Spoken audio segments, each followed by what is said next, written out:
अस्सलामुअलैकुम my dear students, my name is Hasan Raza. उम्मीद करता हूँ आप सब बखैर व आफियत है। डियर स्टूडेंट्स, हम पढ़ रहे हैं क्लास 10th की फ़िज़िक्स। डियर स्टूडेंट्स, अब एक नया बाब, एक नया चैप्टर फ़िज़िक्स का शुरू होने जा रहा है। इस नए चैप्टर में आप बहुत सारे नए कॉन्सेप्ट्स सीखने वाले हैं। आप पढ़ चुके हैं वेव्स क्या है, आप पढ़ चुके हैं साउंड वेव्स क्या है, आप पढ़ चुके हैं लाइट कैसे प्रोपागेट करती है। अब इन तीनों चीज़ों से हट के एक नई चीज़ स्टडी करने जा रहे हैं। आप पढ़ने लगे हैं चार्जेस को, और सिर्फ चार्जेस को नहीं, चार्जेस की उन प्रॉपर्टीज़ को जो वो चार्जेस रुके हुए रेस्ट की हालत में एग्जिबिट करते हैं। जी बिल्कुल, अगर इसी बात को एक जुमले में कहूं तो आप पढ़ने जा रहे हैं इलेक्ट्रोस्टैटिक्स। माय डियर स्टूडेंट्स, हम इस चैप्टर में इलेक्ट्रोस्टैटिक्स में चार्जेस की वो प्रॉपर्टीज पढ़ेंगे जो वो चार्जेस रेस्ट में रुकी हुई हालत में एग्जिबिट करते हैं। स्टूडेंट्स, इलेक्ट्रोस्टैटिक्स क्या है? तो चलिए इन चीज़ों को डिटेल से पढ़ते हैं। तो डियर स्टूडेंट्स, जिस तरह से मैं आपको बता चुका हूं कि हम इस चैप्टर में चार्जेस एट रेस्ट यानी रुके हुए चार्जेस की प्रॉपर्टीज़ को पढ़ेंगे। रुके हुए चार्जेस की प्रॉपर्टीज़ को पढ़ने के लिए सबसे पहले हमें चार्जेस का इल्म होना चाहिए कि चार्जेस क्या हैं। What is meant by a charge? Students, charge को समझने के लिए मैं आपको थोड़ा सा पास्ट में लेके जाऊंगा, यानी आपका पास्ट 9th क्लास। आपने ग्रेविटी पढ़ी थी, the gravity, the concept given by Newton. Dear students, क्या था ग्रेविटी का कॉन्सेप्ट? रिकॉल कीजिए। आप ग्रेविटी के अकॉर्डिंग ये कहते थे कि अगर कोई भी दो मैसिव ऑब्जेक्ट्स हों, इनके दरमियान कुछ फासला, लेट्स से डिस्टेंस d मौजूद है, तो ये दोनों मैसिव ऑब्जेक्ट्स एक दूसरे को अपने मास की वजह से अट्रैक्ट कर रहे हैं। So this was the law of gravitation given by Newton. यानी मास एक ऐसी प्रॉपर्टी है बॉडी की जिससे वो दूसरी मैसिव बॉडी को अट्रैक्ट करता है, जिसे हम ग्रेविटी का नाम दे देते हैं। सो स्टूडेंट्स, ये कॉन्सेप्ट तो आपका रिकॉल हो गया कि एक बहुत बड़ी मैसिव बॉडी होगी तो वो दूसरी मैसिव बॉडी को अट्रैक्ट करेगी। लेकिन साथ ही आपने ये भी पढ़ा था कि इस फॉर्मूले F is equal to G m1 m2 over R square में जो g है इसकी वैल्यू बहुत स्मॉल है, 6.11 into 10⁻⁻11। Students, this value is very small, यानी the value of gravitational force is also very small. तो ये छोटे ऑब्जेक्ट्स पर इतनी स्ट्रांगली एक्ट नहीं करती। तो छोटे ऑब्जेक्ट्स ग्रेविटी की वजह से एक दूसरे को अट्रैक्ट नहीं करेंगे। ये कॉन्सेप्ट मैंने आपका रिकॉल करवाया from the previous class, class 9th। Students, अगर ये कॉन्सेप्ट जहन में हो तो चार्जेस को समझना थोड़ा सा ज़रा आसान हो सकता है। चलिए कैसे? स्टूडेंट्स, अगर आप चार्जेस को समझना चाहते हैं तो एक एक्सपेरिमेंट जो आप सब ने यकीनन किया होगा, अगर आप अपने बालों में कॉम्ब करें, एक कंघी को अपने बालों में फेरें, फेरने के बाद आप बचपन में कर चुके हैं, उसे छोटे छोटे से कागज़ के टुकड़ों के करीब ले जाएं तो वो कागज़ के टुकड़े उस कॉम्ब पे चिपक जाते हैं। सवाल ये है कि ये यकीनन अट्रैक्शन ग्रेविटी की वजह से तो नहीं, क्योंकि हम जानते हैं कि मैसिव ऑब्जेक्ट्स की अट्रैक्शन ग्रेविटी की वजह से रिकॉल करवा चुका हूं। तो सवाल ये पैदा होता है कि इस अट्रैक्शन की वजह आखिर कौन है? डियर स्टूडेंट्स, इस अट्रैक्शन की वजह चार्जेस हैं। यस स्टूडेंट्स, जब ग्रेविटी की वजह से दो ऑब्जेक्ट्स एक दूसरे को अट्रैक्ट ना कर रहे हों तो फिर अट्रैक्शन या रिपल्शन की वजह चार्जेस होते हैं।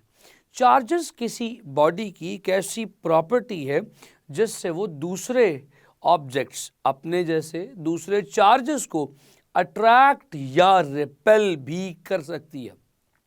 सो dear students, this is the very simple concept of charges. ये कॉन्सेप्ट है चार्जेस का कि ऐसी property because of which a charge can attract another charge और repel another charge. So this is this property of the object is called as charge. Students, अब आप ये सीख चुके हैं कि छोटे ऑब्जेक्ट्स में अट्रैक्शन और रिपल्शन अगर हुई तो उसकी रिस्पॉन्सिबल चार्जेस हैं। ये चार्जेस दो होते हैं, positive charge and the negative charge. सिर्फ दो ही क्यों होते हैं और पॉजिटिव और नेगेटिव ही क्यों होते हैं?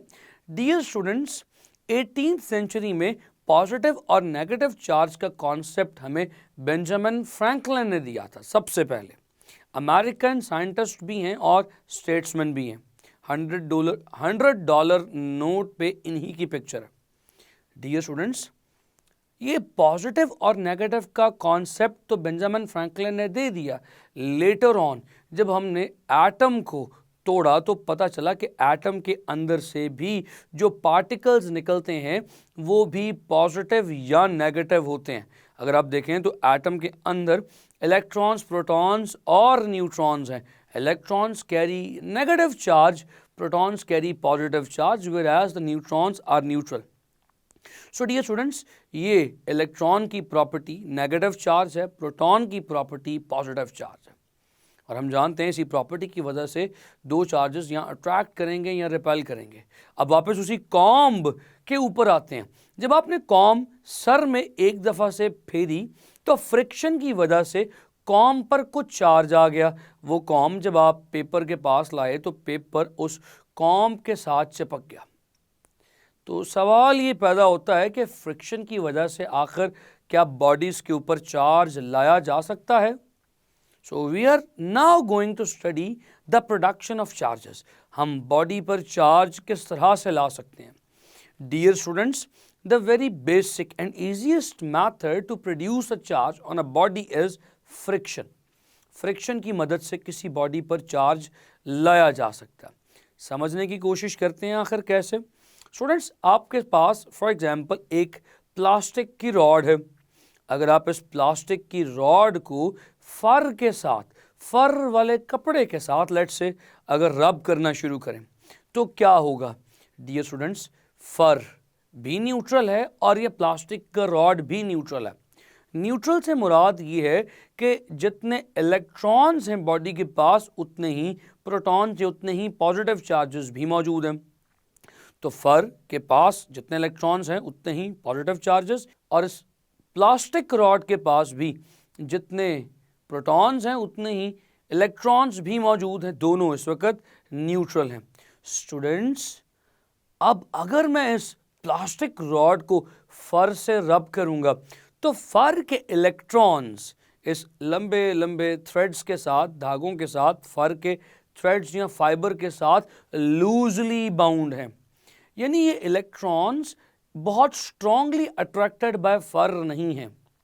अगर इन्हें फ्रिक्शन से हीट प्रोवाइड की जाए तो उस हीट को एब्जॉर्ब करके ये अपने बॉन्ड्स तोड़ सकते हैं। यानी ये बहुत स्ट्रांगली अटैच्ड टू फर नहीं है। तो जब आप एक प्लास्टिक रॉड को इस फर के साथ रब करेंगे तो dear students, because of friction ये इलेक्ट्रॉन्स फर के साथ बनाए हुए अपने बॉन्ड्स को तोड़ देंगे और तोड़कर डिपॉजिट हो जाएंगे इस प्लास्टिक की रॉड पर, और हमारी प्लास्टिक की रॉड पॉजिटिवली चार्ज हो जाएगी।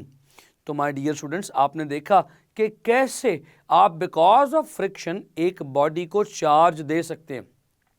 स्टूडेंट्स, हमेशा इस फ्रिक्शन से हमेशा इस रब की जाने वाली बॉडी पर नेगेटिव चार्ज नहीं आएगा।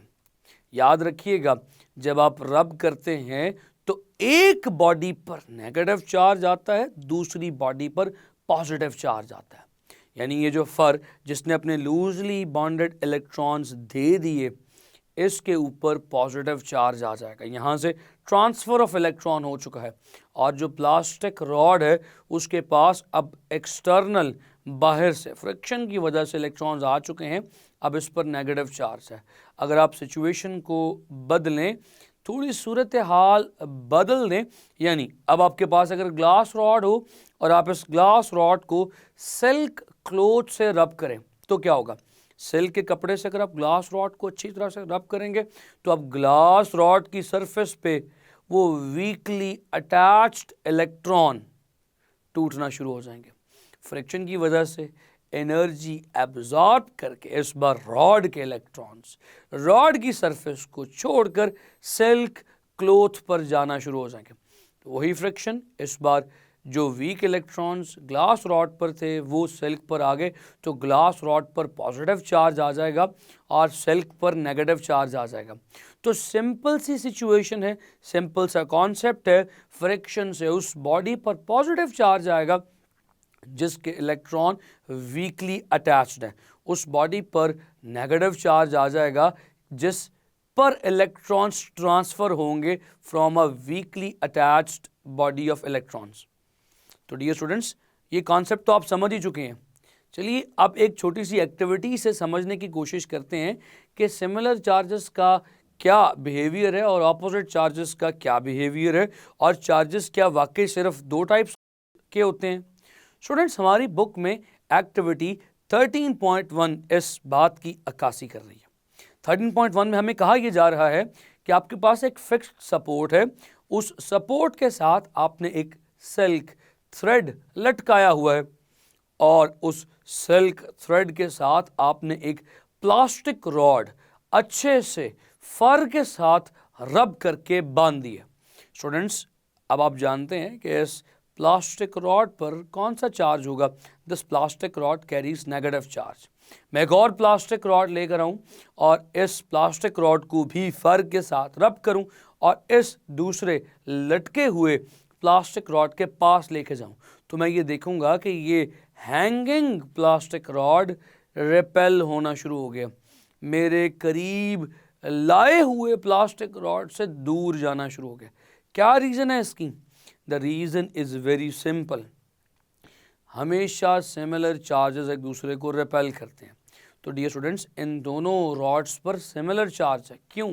क्योंकि ये दोनों रॉड्स एक ही मटेरियल के हैं, यानी प्लास्टिक के हैं, और इन दोनों रॉड्स को मैंने एक ही सिचुएशन, एक ही कंडीशन में फ्रिक्शन प्रोवाइड की है, यानी फर के साथ रब की है, तो दोनों पर एक जैसा चार्ज आया। दोनों पर एक जैसा चार्ज आने की वजह से ये दोनों रॉड्स एक दूसरे को रिपेल करना शुरू हो गए हैं। सो स्टूडेंट्स, ये बहुत सिंपल सी एक्टिविटी और एक्सपेरिमेंट इस बात का सबूत है कि similar charges always repel each other and because of the friction body can be charged. Students, ये तो हमारी 13.1 एक्टिविटी। अगर हम 13.2 एक्टिविटी को देखें तो 13.2 एक्टिविटी भी कुछ ऐसी ही बात एक्सप्लेन कर रही है। स्टूडेंट्स, इस बार हम ये कह रहे हैं कि हमारे पास एक ग्लास रॉड भी है। इस ग्लास रॉड को हमने अच्छे से एक सिल्क क्लॉथ से रब किया। सिल्क क्लॉथ से रब करने के बाद इस पर कुछ चार्ज आ गया, और अगर हम इसी तरह से प्लास्टिक रॉड को फर से रब करें, प्लास्टिक रॉड पर फर से रब करने पर आप जानते हैं कि नेगेटिव चार्ज आता है। ग्लास रॉड को हमने इसी तरह सिल्क थ्रेड से हैंग कर दिया।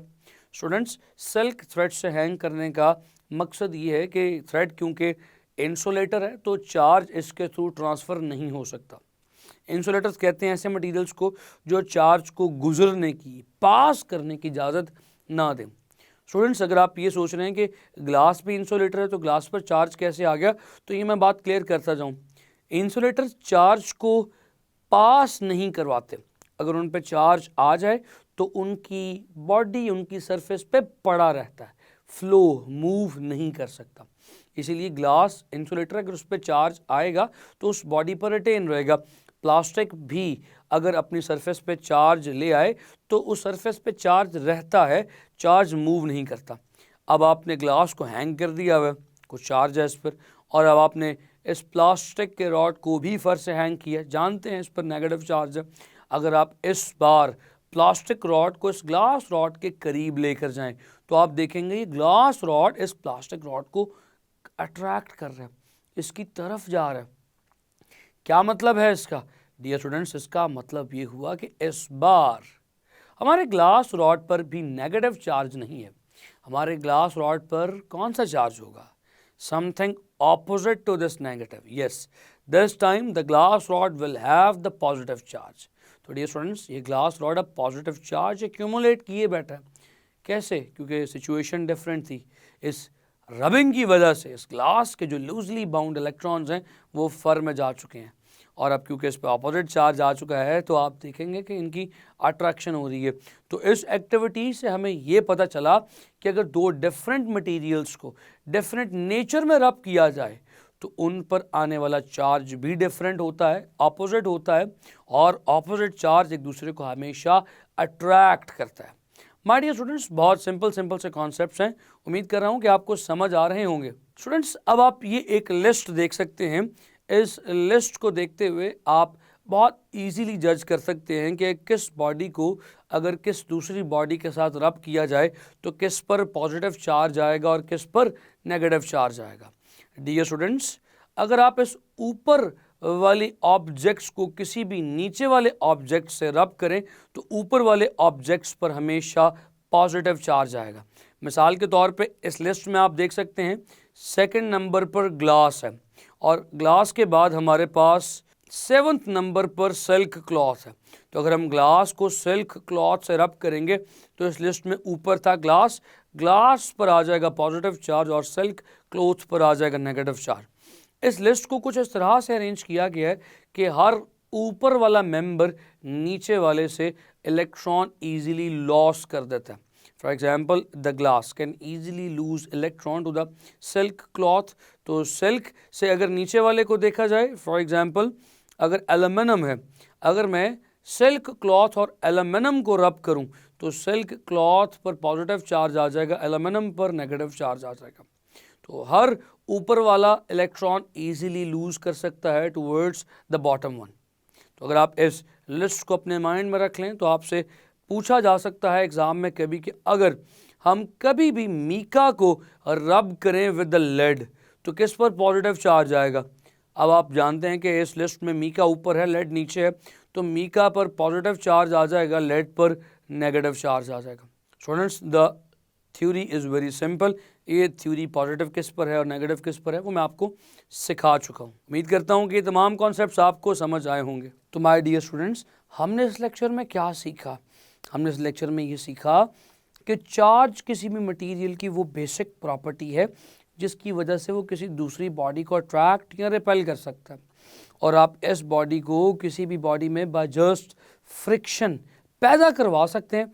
जैसे कि आपने लेक्चर में देखा था कि प्लास्टिक के रॉड को रब करने से प्लास्टिक के रॉड पर भी एक चार्ज आ गया था, ग्लास के रॉड को सिल्क क्लॉथ से रब करने से ग्लास रॉड पर भी एक चार्ज आ गया था। तो this property can only be induced with the help of rubbing और with the help of friction. Dear students, आपने ये भी सीखा कि लाइक चार्जेस हमेशा रिपेल करेंगे और ऑपोजिट चार्जेस हमेशा अट्रैक्ट करेंगे। माय डियर स्टूडेंट्स, हम आने वाले अगले लेक्चर्स में मज़ीद कुछ properties of charges with the help of experiments समझेंगे। हम ये भी देखेंगे कि अट्रैक्शन और रिपल्शन किस तरह से होती है और चार्जेस की प्रेजेंस को डिटेक्ट कैसे किया जा सकता है। आने वाले अगले लेक्चर में हमारा एक टॉपिक इलेक्ट्रोस्टैटिक इंडक्शन भी होगा। माय डियर स्टूडेंट्स, यहाँ पर मुझे इजाज़त दें, अपना बेइंतहा ख्याल रखें। आपसे मुलाकात करूँगा अगले लेक्चर में, तब तक के लिए अल्लाह हाफ़िज़।